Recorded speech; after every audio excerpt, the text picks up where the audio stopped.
What's going on, everybody? We are back here with another episode of the new podcast that we just fired up. We're calling it the Crypto Breakfast Club. We do some X Spaces over there as well. So kind of a different series, kind of a sit down, kind of sit down format. I'm here with Joshua Jake, fellow content creator in the space. Josh, never met you before, but I've seen a ton of your content. So super pumped to get into it, man, and just kind of talk about the market. Kind of a good time to do it too. As everything is reeling. People are looking for answers, but welcome, man. Thanks for being here, and appreciate you, man.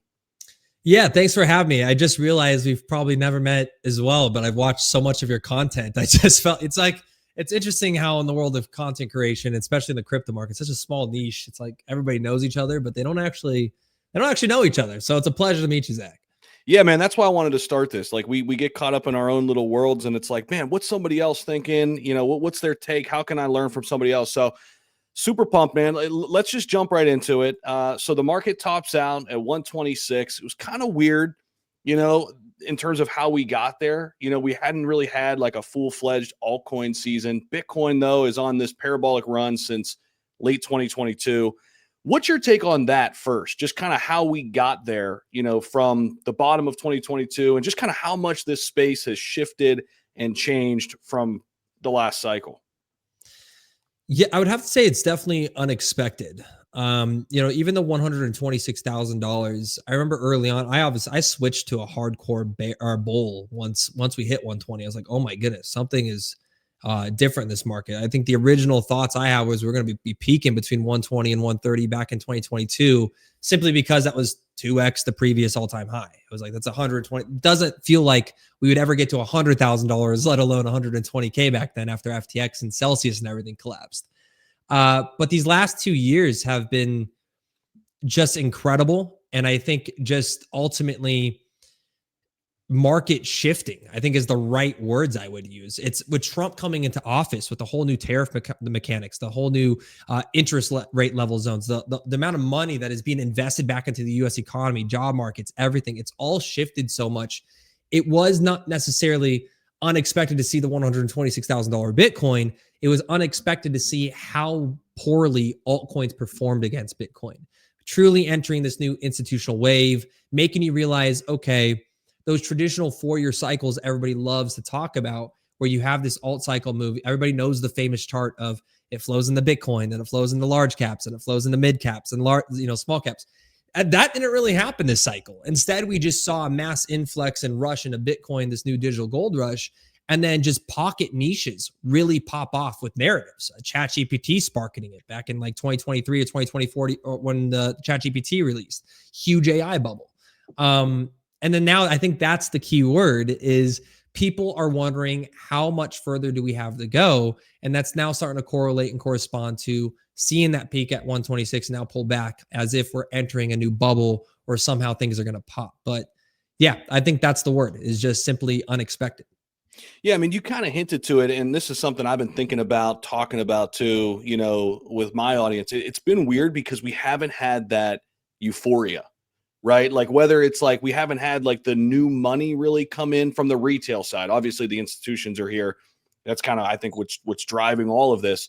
But like, how many people haven't come back, you know, since 2021 or 2022 when things got really rough? It's just really fascinating. And we get to 126K. There's no euphoria. Do you think this market is just completely changed now because of ETFs, because of treasury companies? I mean, obviously, I think we're going to get another influx of retail at some point. Will we ever get like the 2021 run where everything moves all at once, though, right? Where like you can literally be blindfolded, throw a dart, hit bullseye, say, oh my gosh, look, I'm brilliant. I told you, you know, you should be in this crypto thing. What are your thoughts? Yeah, it's I don't think I had a 100x at all this cycle. It's like 2021 was multiple. It's just like you're just holding. You'd go in the top 100 coin market cap or coin gecko, and you'd just be like, I'm going to pick this one. And it's like, boom, it's just up in the next 3-4 months.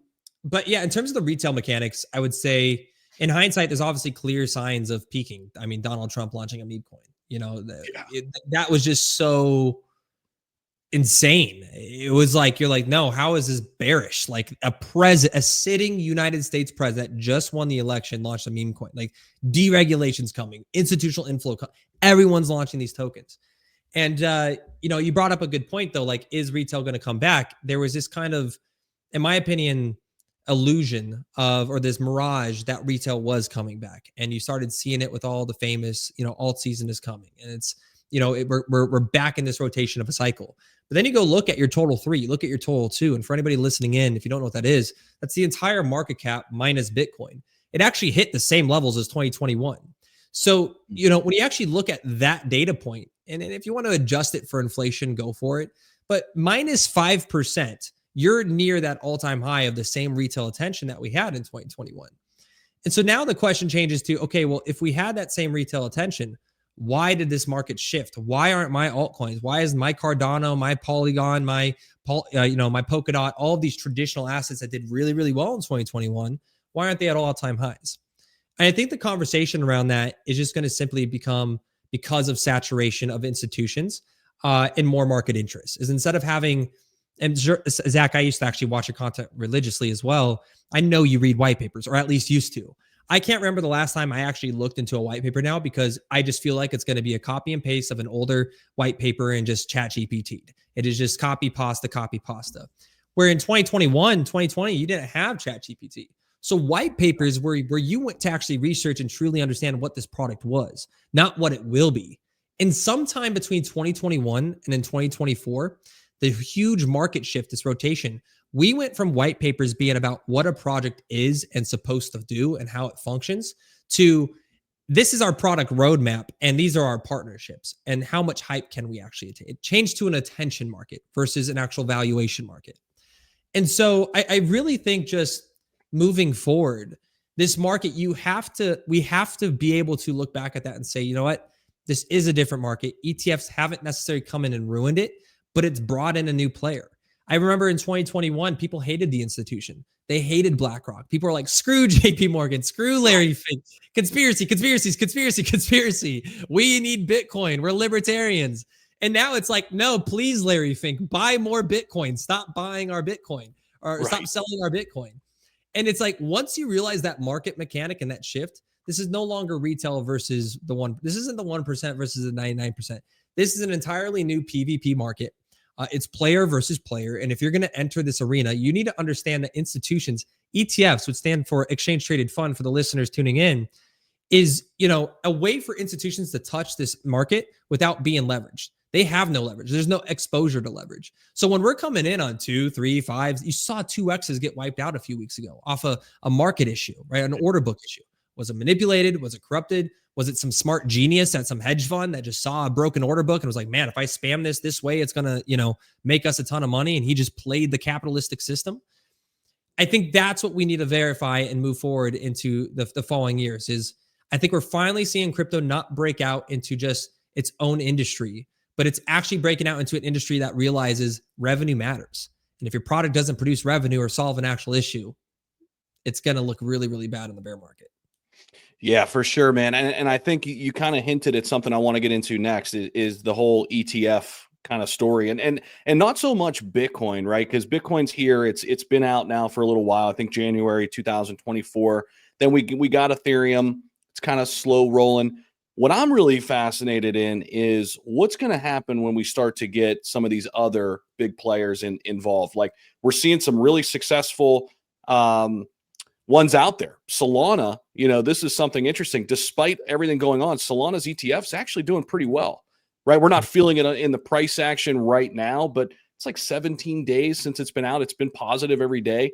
It might just be kind of it's a new thing.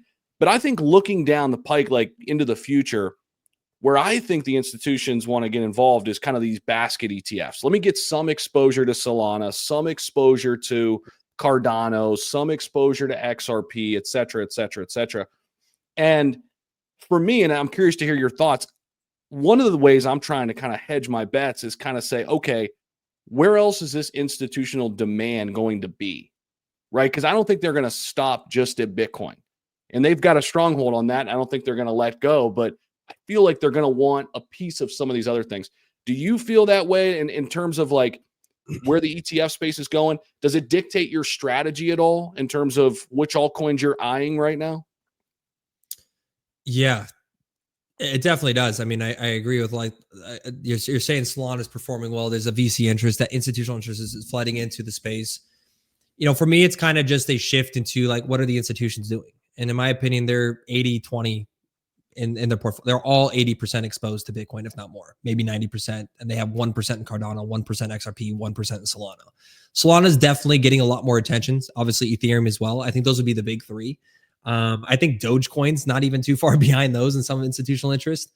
But it would be that market shift. And there's another thing I want to bring into light here with how I'm looking at 2026, 2027, 2028 is your ETF inflow does dictate like the institutional interest. So with like Solana, for example, the reason why I think institutions are so interested in Solana is it because of the tech, right? Is it the fastest, is it the quickest, is it the most secure, is it the most decentralized? I think the whole decentralization topic is a myth. I call it a masquerade. Decentralization doesn't matter in a capitalistic society where more money is going to have more power and more power is going to have more control. I can kind of go on those philosophical, technological meaners like quite a bit. But what I think the focus here is the attention. Solana has the attention. Solana has the volume. Solana has the transactional. I forgot what the founder was saying over Ethereum, but they're doing millions and millions and millions and millions more transactions. And so for me, when I'm looking at it as institution, I'm going, okay, well, if the most amount of transactions are happening on Solana, the most amount of fees are happening on Solana. Therefore, these companies are going to make more money. And I'm looking like that same model and that same mindset into future projections on these altcoins. So a perfect example I'd love to like give out is like Polymarket. Hasn't launched a token, but has teased one. Polymarket's doing millions and millions and millions of transactions. Google is integrating them into their news features. You're gonna be able to bet on every single. You're gonna be able to predict on every single market whenever you're online, no matter what web browser you're on. And the reason for that is because there's actual real revenue that's being driven from these companies. They're partnering with UFC, NFL, NHL, et cetera. And it's not just we're a sponsor of the NFL. We're not a sponsor of we're a supply chain project sponsoring the UFC. It's like, no, there's real utility happening with Polymark and real transactions happening with the players. Therefore, there's a real value that is being obtained from each and every single user. And so for me, it's like, okay, if I understand that, and we see that happening with Polymarket, Robinhood's a huge one, right? Robinhood's integrating prediction markets, perp dexes. Look at what's happening with MetaMask. Look what's happening with Phantom. All integrating perpetual dexes, all integrating their own terminals. And I'm going to imagine you're going to see prediction markets or a collaboration with the prediction market happen directly within their dashboard. That way, they're either A, farming the entire prediction transaction themselves, or B, they're getting a huge referral application within their partnership and they're making it off the fee transactions. And so I think that's a huge shift with the institutional focus coming into this is institutions want their money back. Institutions, when they're investing into an ETF or let's say like, what happened with MicroStrategy, there's a lot of conspiracies going on with why this market sell-off is so big right now. It's because MicroStrategy and Micro are falling out of the top 100 on the index. So it means companies no longer are being forced to buy their stock, which is obviously driving down a little bit more selling pressure.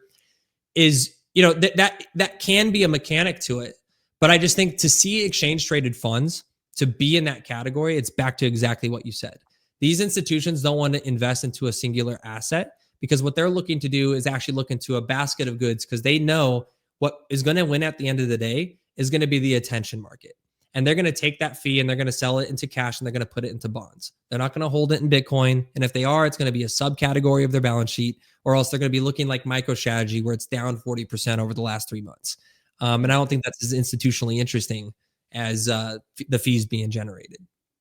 So honestly, when I'm listening to you, like part of me is thinking like, man, do we have just too many altcoins out there right now that aren't really going to be here and do anything? Right? It's like, how many layer ones do we need? How many smart contract platforms do we need? Like, and I'm always trying to gauge kind of like, where are we going to be 4 years from now? Right? If we're talking somewhat cycles or whatever, and are we going to be in a world where there are going to be maybe a few smart contract platforms, but mostly it's going to be filled with the top 10 will be filled with perp dexes, prediction markets, like these sort of things. And then obviously you'll have Bitcoin there for your store of value. Like, is this where it's going, at least from, what we see right now? I mean, it's hard to predict the future, but what are your thoughts? Yeah, I mean, I definitely think there's too many altcoins, but I think that comes with any bubble. You know, there's people out there that say like, "Oh, we need a collapse. We need to see these go." And I'm like, I think it's like, look what happened to ChatGPT, right? After ChatGPT launched, I don't even know, millions. If you saw any of the GTC summits that Nvidia was putting on, I mean, there was chat bots for everything, right? It's an organic approach to the markets. And I'm not a bear. I think the bear mentality on hating on all these altcoins and saying we don't need them is also a little bit unfair to a lot of these products, because I think a lot of these products as well, some of them, of course, sure, like the rug pulls or they're malicious. But I mean, when you travel the world and you speak to a lot of these experts, they're actually trying to physically solve an issue, whether it's the trilemma, a scalability issue, a prompting issue with AI bots. And it's like, I don't think personally a token is needed in that value. But at the same time, if we didn't see them try and fail or try and solve a few things and still fail, it wouldn't get us to where we're at today. And so I think the saturation comes with just expansion, right? You're just going to have that in any single market cycle. I think in the next 4 years, though, what you are going to see is a lot of the maximalism that was developed over the last 8 years and a lot of these core communities that kind of derive from the Ethereum Foundation, which was like the big seven, right? Charles Hoskinson, Gavin Wood, Ethereum. You can go on and on and on with everybody that's a part of that, even, Nazarov and everybody. Chainlink, same price it was 5 years ago. Now they're working with the United States. They're working on the proof of bill. The entire industry relies on them as an oracle. Again, argument of decentralization, but we all rely on Chainlink. And there's a lot of fees and there's a lot of transactional value to that. So I think that's a slow win. I think moving forward, it's just like realizing where this industry is. And it's hard. It's a hard topic to have because, like, for me, I've been a bull on a lot of different altcoins over the last 4 years that I'm not necessarily as bullish on moving into the next 4 years. And that's because when you look at like the AI bubble, what I'm looking at is into what is the White House saying in their press releases on their next 4-year plan under the Trump administration? What is Elon Musk? What is Larry Ellison? What is Jensen? What are they all saying in terms of infrastructure and expansion? Because the bottleneck here in this industry that is also correlating to why the price is selling off from $126,000 to right now $83,000 is the AI bubble peaked? Have we hit a point of no return, and is the market incredibly overvalued?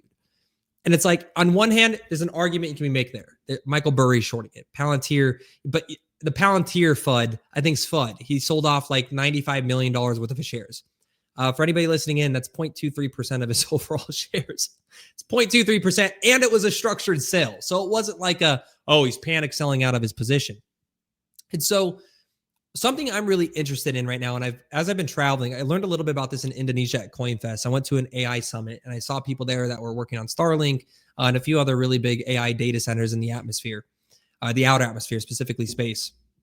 Right now, the one thing I'll agree with the world is that the AI, it's not in a bubble, but I do think it's a borderline Ponzi.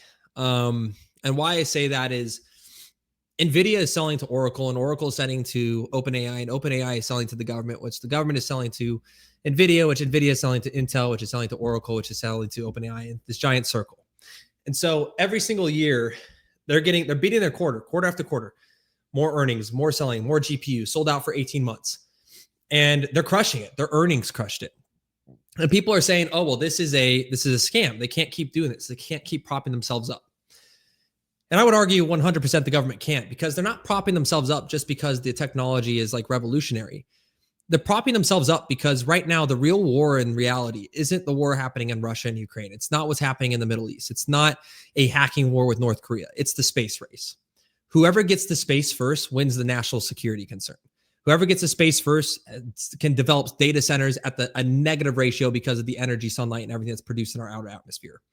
You control quite literally your entire military industrial complex if you control the space race, because you have missile silos, you have satellites that can read in 8K. I've seen quantum engineers, and I've seen security experts that told me even seed phrases. Like, really, there's definitely somebody in the world today that knows how to access a satellite and has your seed phrase because you filled it in somewhere not private, or you put it in on a notepad on your PC. People are not too secure. And so when you look at that, I go, wow. All right. So this means the government's going to be put into a position of one or two places in the next 4 years. Either a national security concern, or they keep printing more money and investing more money into NVIDIA, Intel, and this entire AI cycle and keep boosting it up. And to me, it's always the latter, right? They never default. They never give up. they're always going to win. And if you read the White House's white paper on what they're going to do over the next 4 years, deregulation, more investment. You saw the 10% investment into NVIDIA through grants, or not NVIDIA, sorry, Intel. And I think you're going to see more and more of these. So I'm like not bearish at all. And that's coming from me, like not from me. I'm speaking to the scientists and the developers and the head of marketing for like some of the largest space institutions. It's also, I don't know if you know this, the Texas Stock Exchange isn't because they want like penny stocks. In my opinion, it's because they want to prop up and evaluate biosciences and space biosciences. You're probably going to see SpaceX. You're going to see a lot of those companies go public. And so how this rotates back into the altcoin conversation is me going, I think the first 3 cycles we had in crypto were all about decentralization, scalability, cross-border remittance systems, transaction, payment processors, right? But I'm pretty comfortable to say that we've approached a point on where it's gotten pretty good. The cross-border systems are being embedded. BlackRock and all these institutions are building their own systems. You don't need another cross-border remittance provider. If someone comes out with another payment processing solution, it's like, okay, great, but there's a million out there, and soon everything is going to be 24/7. It is going to be 365. It is going to be instantaneous with a 1 penny per transaction cost. And so, unfortunately, a lot of the traditional L1s, a lot of the traditional L2s, and the traditional tokens, they've been building with that focus for the last decade. That is their solution. That's what they're trying to solve. But now the next era of altcoins, I think, is entirely new. I think the next era of altcoins is like, what can capture the most amount of energy? What can utilize more data center space and tokenize that value and maybe solidify power grids and stabilize our energy flows? The energy is the concern for me. And this goes back to even Bitcoin. I'm not bullish on Bitcoin because I think it's a hedge against inflation. I'm bullish on Bitcoin because it can actually convert. And Satoshi Nakamoto wrote about this in a paper back in 2010.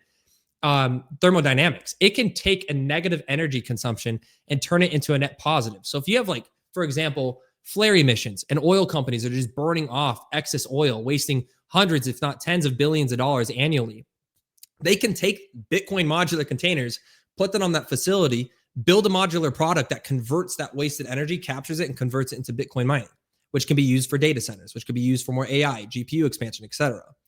And so I think that's what I'll sum up here is I think that it's not too saturated. I think we've just gotten to the point in the altcoin market where the saturation is taking place to a maximum capability on the old status quo of altcoins. And I do believe there's new technology that's going to come out moving forward. Man, that's a really interesting breakdown. Really, really interesting.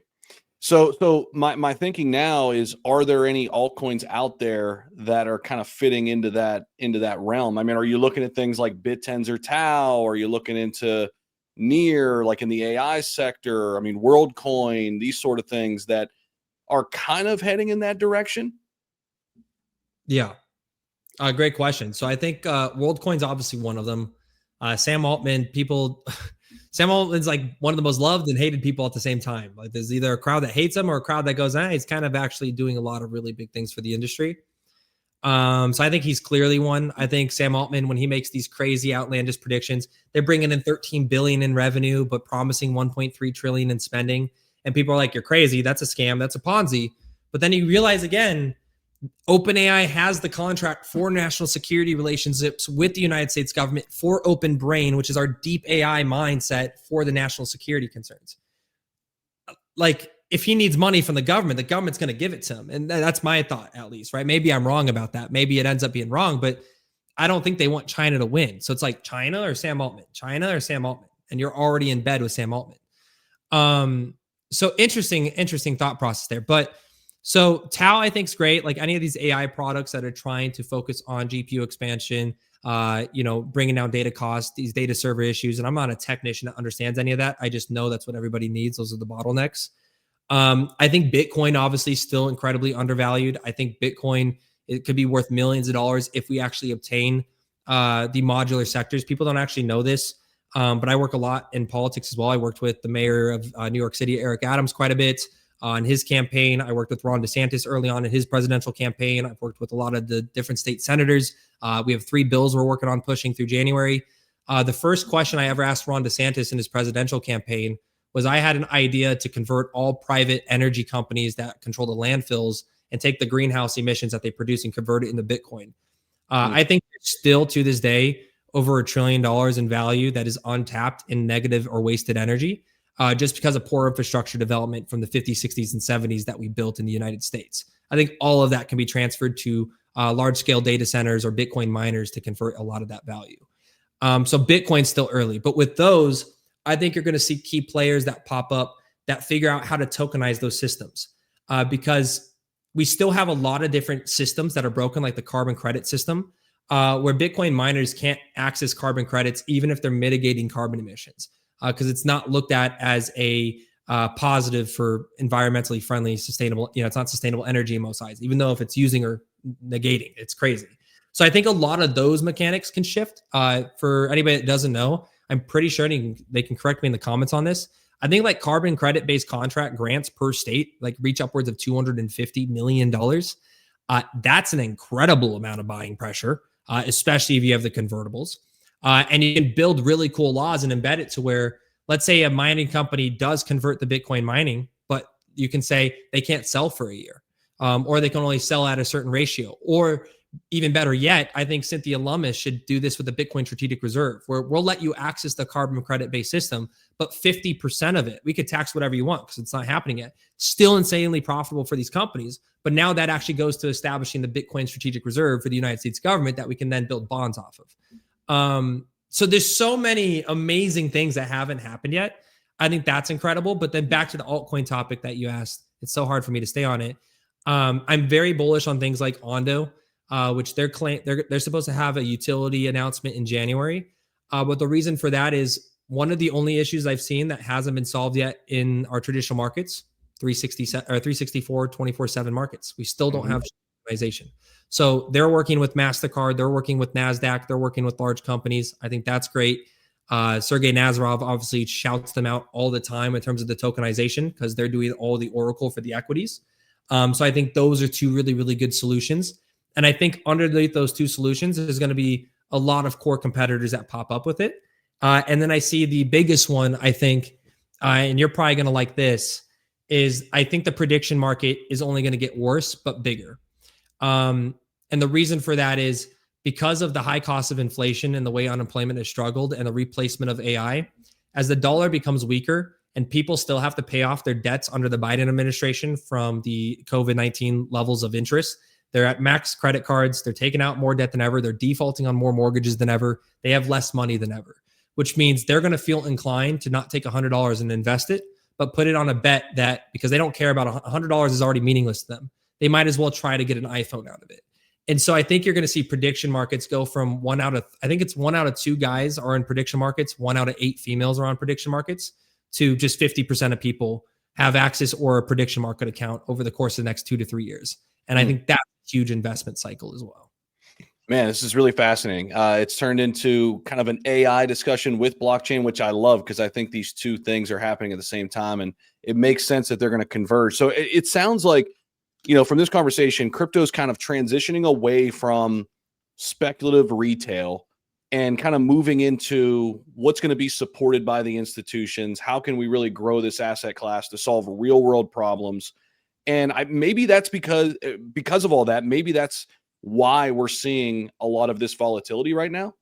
Does that kind of make sense? Or are we still kind of like on the verge of that all happening? And, the run up on Bitcoin, now the drawdown, are we getting ready kind of, as Ray Dalio talks about, for the great reset? Is that upon us? I always ponder on this, but the way we're talking, it kind of sounds like that.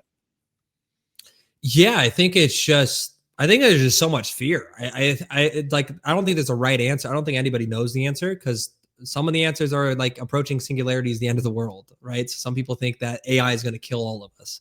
But just as many researchers believe it's going to cure us. They believe it's going to allow us to replace most traditional jobs, bring in a universal basic income, and people are going to live the poorest people in 100 years are going to live like the richest people today.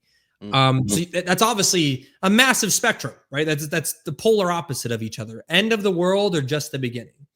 And so I think right now with the polarization of politics, it's almost insanely difficult to have a conversation with somebody on the other political side, just because of the tensions. I think that's not because of politics though. I think that's because of finances. I think the core issue is finances. I think once people have pressure, they find something to blame, even if that thing they're blaming for isn't at fault.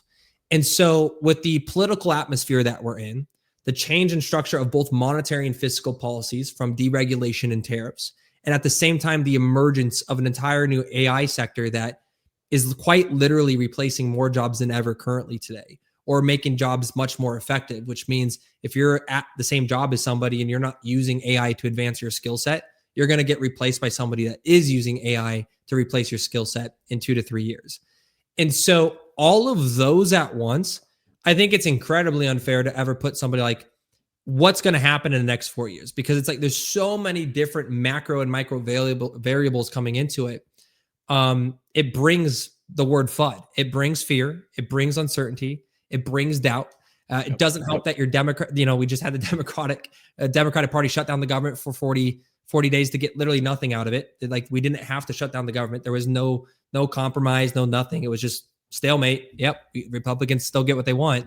Now we're not getting government data reports from the BLS. It's like, that's terrible. That is not good for the only person that lost in that is literally all the shareholders that have the retirement savings in the S&P 500, right? They're getting obliterated by the stock market.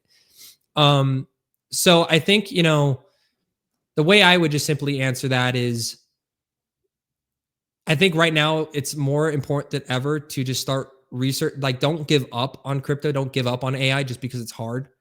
It's like now more important than ever to study and start learning how to use AI, because the outcome of this industry, in my opinions, no matter what, going to bring in trillions and trillions and trillions and trillions of dollars of value. You're now tokenizing the untokenizable markets. So illiquid markets are coming on chain. That is quadrillions of dollars worth of value. You're talking everything from real estate to freaking air and water in some countries. So it's so early to such an expansive industry. Don't get scared out of it because it's hard. I think that is just the point to double in and start really focusing on, okay, what is happening here, so you don't miss out on whatever does come. I want to end the conversation with this, and that was awesome because it leads me right into this, and you kind of already hinted at it. So somebody's sitting there in the space, investing in crypto. They're doing the most. They're trying to get ahead. They're out there working. They're out there grinding. What would you say to them is the best opportunity, and maybe some advice, obviously not financial advice, but just some advice to put them in a great position, let's say for the next 5 to 10 years, right? With taking all these different factors at play, the unknowns, mitigating risk, but also taking some risk, right? Like, what would you say to that person? Yeah, I think right now, what I'd be, it's because I'm 20. I want to make this clear too for everybody that's listening in, because it's a very specific person. Because you could be 40 years old with 2 kids and you might be getting ready to pay off for their college. You might be 22 years old, but with a kid that has disabilities, and you're paying $5,000 a month in medical. I'm 28, not a lot of debt at all, other than what I've put into my company that I've built out. And that's easily paid off. And so what I would say, and why I'm saying this, is look at your current situation. And I think the most important thing to analyze right now is your debt levels. How much debt do you currently have? How much credit have you taken out? And can you pay that off? What everybody should be doing right now is paying off their debt as fast as possible before you're even investing, before you're even touching Bitcoin. The reason for that is because if you don't pay that off fast enough now, I think those people are going to be stuck into larger and longer loans forever. And that's where you get stuck into that you will own nothing and be happy, which is simply just you're taking a chance on investing now to hopefully pay off a debt quicker than later. And that is I think it's going to bite most people in their ass. I think if you pay off that debt now, have a blank slate, once you're at that point, arguably 50-25-25 still, maybe 75-25. And what I mean by that is 50% of your position in your portfolio, if you're in crypto and not talking traditional stocks right now, Bitcoin pretty much is Bitcoin, maybe Ethereum in that 50 to 60%.